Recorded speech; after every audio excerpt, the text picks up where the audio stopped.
आज का विषय है आप इसे समझ लीजिएगा ध्यान से और जान भी लीजिएगा। प्रिय दर्शकों, मान लीजिए आपके घर के अंदर 5-6 सदस्य हैं, आप उनके साथ रहते हैं और आप घर के गृहपति हैं, या कोई भी हो सकता है, जातक हो जाति का। आप समझना इस विषय को, बहुत ही गहरा विषय मैं आपको बताने जा रहा हूं।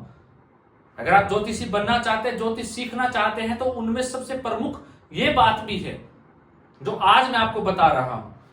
तो उस गृहपति को मार्केस की दशा चल रही है, या मार्केस की नहीं, मान लीजिए 7.5 जीवन में चल रही है, या राहु की दशा चल रही है जो पीड़ा देने वाला है। जो राहु कुंडली के अंदर है वो 7वें भाव में है, 8वें भाव में है, 12वें भाव में है, 4th भाव में है, धन भाव में है, तो पीड़ा दे रहा है कुंडली के अंदर। तो आप इस बात को नोट कर लीजिएगा प्रिय दर्शकों, गांठ बांध लीजिए। जब उस जातक की महादशा ये चल रही है, जो गृहपति है, जो घर का मुखिया है, तो उसके साथ साथ जो घर के 5 और सदस्य हैं जिनकी चर्चा मैं कर रहा हूं, उनके जीवन में कष्ट जो है वो बढ़ जाएगा।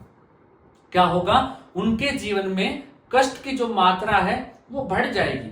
अब यही प्रिय दर्शकों आप समझिए कि गृहपति को तो चल रही है ये दशा जो मैंने आपको बताई, अब साथ में कहीं आपके घर में ही, जातक के घर में ही जो 2 और सदस्य हैं उनको 7.5 चल जाए, या ढैया चल जाए, या राहु की दशा चल जाए, या 7.5 लग जाए, या 7.5 लग जाए, तो गृहपति को और कष्ट बढ़ जाएगा। मैं क्या कह रहा हूं, जो गृहपति, जो घर का मुखिया है, उसका जो कष्ट है वो और दुगना हो जाएगा और बढ़ जाएगा।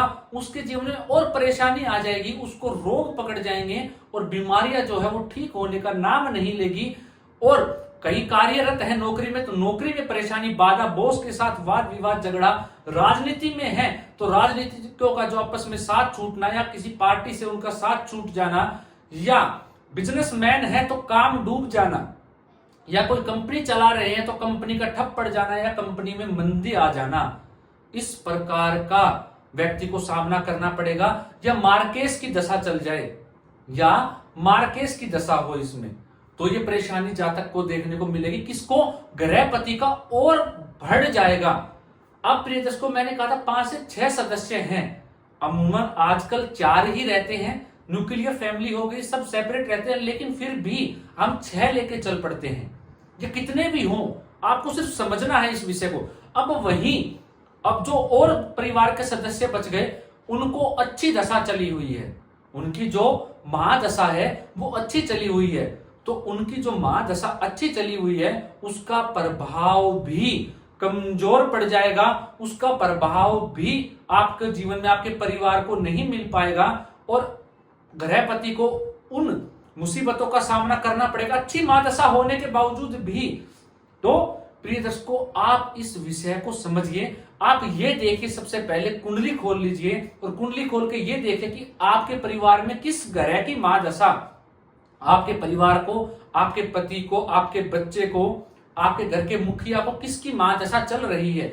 आज मैं यहाँ पे ये नहीं बता रहा कि मार्केस किसकी हो, दशा को मार्केस कहते हैं, आप जानते हैं, पूर्व में बताया हुआ है बहुत बार। अगर 8वें भाव की महादशा चले, 7वें की चले, धन भाव की महादशा चले, तो मार्क भाव होते हैं, तो ये कष्टदायी रहते हैं। प्रिय दर्शकों, राहु की महादशा चले, ये कष्टदायी रहती है। अब देखना होगा कि राहु किस भाव में है या किस राशि में बैठा, उसका स्वामी कैसा है। ये पूर्व में इतने विषय आपको समझाए हुए, बताए हुए हैं कि आज का जो कार्यक्रम है सिर्फ ये समझाने के लिए है कि घर में अगर कष्ट और परेशानी बढ़ती जा रही है, जो मुखिया है, गृहपति है, उसके जीवन में बाधाएं आ रही, वो ठीक नहीं हो रहे, परेशानी आ रही है, तो आप सबसे पहले ये देखिए कि परिवार के सभी सदस्यों के अंदर कहीं राहु की तो महादशा नहीं चल रही, कहीं 7.5 तो नहीं लगी हुई सबको, या ढैया तो नहीं चल रही है कुंडली के अंदर, या मारक दशा तो नहीं चल रही है, या कारक दशा तो नहीं है, या मार्केस तो नहीं है। आप सबसे पहले ये देखिए, अगर पूरे परिवार में सभी को राहु की दशा चल रही है, या राहु का महादशा में अंतर भी चल रहा है, तो भी कष्टदायी होगा। ढैया है किसी को ज्यादा, 2-3 परिवार में 6 सदस्य हैं, 2-3 को 7.5 है, तो भी कष्ट होगा। ढैया है तो भी कष्ट होगा। तो प्रिय दर्शकों इस प्रकार से आप देखिए कि किसकी दशा चल रही। अगर ये सब आपकी कुंडली में चल रहा है तो प्रिय दर्शकों आप जानते हैं शिव की, अगर शनि की महादशा चल रही है तो पीपल वृक्ष में पानी डालिए, शनिवार के दिन तिल तेल दीपक जलाइए, तिल डाल के दीपक के अंदर शनि के मंत्रों का जप कीजिए, शिव की शरण में चले जाइए, शिव को अभिषेक कीजिए, तो उससे जो है शनि की दुष्प्रभाव से आपको शांति मिलेगी। राहु परेशान कर रहा है तो यम देवता की पूजा कीजिए, केसर चंदन का तिलक लगाइए, और भी नाना प्रकार के जो उपाय हैं वो कीजिए। अगर आप चाहते हैं कि मैं सभी घरों से संबंधित आपके लिए उपाय आपको बताऊं तो आप कमेंट कर सकते हैं, मैं आपके लिए कार्यक्रम बना दूंगा। तो प्रिय दर्शकों आप ये देख के और आप इन चीजों से ठीक हो सकते हैं, निवारण पा सकते हैं। पूर्व में कार्यक्रम भी बनाए हुए हैं कि क्या करें क्या ना करें।